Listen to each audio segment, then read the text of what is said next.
Father Francis Gleeson was an Irish Roman Catholic priest who served as a British Army chaplain during Ireland's involvement in the First World War. Educated at seminaries near Dublin, Gleeson was ordained in 1910 and worked at a home for the blind before volunteering for service upon the outbreak of war. Commissioned into the Army Chaplains Department and attached to the 2nd Battalion, Royal Munster Fusiliers, he served with them at the First Battle of Ypres. During this battle, Gleeson is said to have taken command of the battalion after all the officers were incapacitated by the enemy. He was highly regarded by his men for tending to the wounded under fire, visiting the frontline trenches, and bringing gifts. On the 8th of May 1915, on the eve of the Battle of Ypres, Gleeson addressed the assembled battalion at a roadside shrine and gave the general absolution. The battalion suffered heavily in the battle, and when paraded again afterwards, only 200 men were assembled.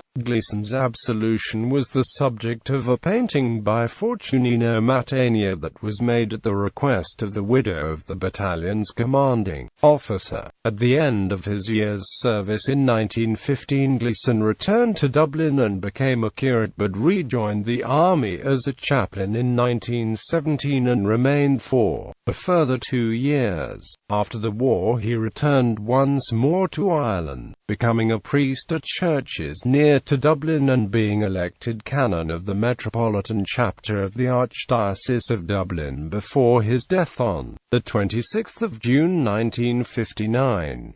Early life. Gleeson was born on the 28th of May 1884 at Templemore, County Tipperary in Ireland, one of 13 children. Gleeson decided to become a Catholic priest and was educated at the Holy Cross College in Dublin and St Patrick's College in Maynooth. He was ordained as a priest in 1910 at St Mary's Pro Cathedral, Dublin, and lived in Glasnevin before going to St Mary's Home for the Blind in March 1912. Gleeson was a Jesuit, a nationalist, and a speaker of Irish Gaelic. Outbreak of War. On the outbreak of the First World War in July 1914, Gleeson volunteered for service with the British Army, one of only 17 priests to do so. He was commissioned as a chaplain to the forces, 4th class, the Army Chaplains Department, on the 18th of November 1914, and was soon serving with the 2nd Battalion, Royal Munster Fusiliers, on the Western Front in France. The battalion, regular troops who formed part of the 3rd Infantry Brigade of the 1st Infantry Division, were amongst the first British troops to be deployed to France, seeing action during the Battle of Mons, and after Gleeson joined them they participated in the First Battle of Ypres. British officer and poet Robert Graves recalled in his autobiography Goodbye to All that during this battle Gleeson found himself the only unwounded officer of the battalion and, having removed his chaplain's insignia that indicated his non-combatant status, took command of the unit and held until relieved. Later in December that year he joined the battalion in a counter-attack at the Battle of Givenchy. On Christmas Day the Munsters were in part of the front line unaffected by the Christmas truce, and Gleeson chose to conduct a mass in one of the front-line trenches that was frequently under fire. The mass was in memory of the 7 officers and 200 men of the Munsters who had died in a failed attack on the 22nd of December. Gleeson was an advisor to men of all faiths in the regiment and kept careful records of the names and addresses so that he could write to the families of those that died. He ended each letter with the words, "They paid a great sacrifice," which was later used as the title of a book published in 2010 that details the wartime service records of men from Cork. Much of his time was spent answering letters from families in Ireland concerned about the well-being of the sons and husbands. At times the task almost overwhelmed him, and this is evident in his personal diary when he wrote, in June 1915, "I got 12 letters today, just after reading them. what answering they will take tomorrow. I like to give these poor people all the solace I can, anyhow, but still there's no limit to the sorrowing inquiries.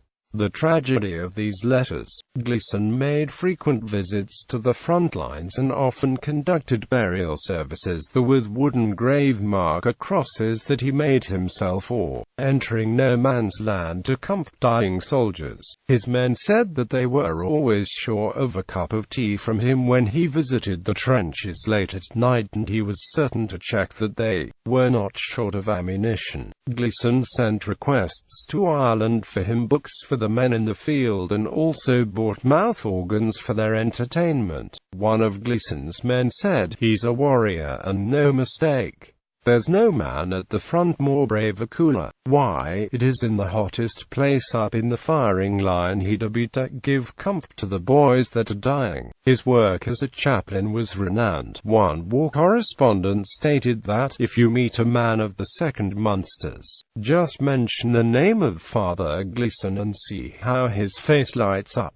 Ypres Ridge. Whilst moving forwards to the trenches on the 8th of May 1915, in preparation for the Battle of Ypres Ridge, Lieutenant Colonel Victor Rickard ordered the battalion to halt at a roadside shrine in Rue du Bois, near Fleury. The shrine was in fact the altar of the chapel of Notre Dame d'Assise, which had been destroyed by shells earlier in the war. Gleeson, who had ridden at the front of the column, addressed the assembled 800 men and gave them the general absolution while still mounted on his horse. The men then sang the hymns Hail, Queen of Heaven, the Te Deum, and Hail, Glorious St. Patrick before Gleeson moved along the ranks, bidding farewell to the officers and encouraging the men to maintain the honor of the regiment. The battalion then moved off to the trenches, from which they launched their attack at 5:30 the next morning. The Munsters were largely cut down by machine gun fire before they had advanced more than a few yards, although enough men survived to capture the German trenches, the only unit to do so that day, before being forced to withdraw. Casualties in the battalion amounted to 11 officers and 140 men killed, including Lieutenant Colonel Rickard, in addition to 8 officers and 230 men wounded. Gleeson made it his duty to attend to the wounded and dying, comforting them and delivering the last rites, despite German shells landing close by him. After the battle, the Munsters once again assembled at the Rue du Bois, though only 3 officers and 200 men were found fit to parade. Rickard's widow, Jessie Louisa Rickard, requested that war artist Fortunino Mantegna immortalize the parade at Rue du Bois in a painting that centered on Gleeson delivering the absolution. Gleeson later donated the stole he wore for the parade to the Regimental Museum. Gleeson further distinguished himself later that year by assisting in the defense of a trench against enemy attack. He had a strong commitment to the idea of freeing Belgium from German occupation, but was known to be critical of what he considered anti-clerical views held by the French authorities. Gleeson was familiar with the realities of war and, in December 1914, wrote that advocates of war were made to be soaked and caked and crusted with cold, wet trench mud, like these poor soldiers, and to wear those mud-weighted coats. They would not be so glib with the treatises on the art of war. These militants should be made undergo a few nights in cheerless billets Mud River trenches to teach them a lesson. What is it all for at all?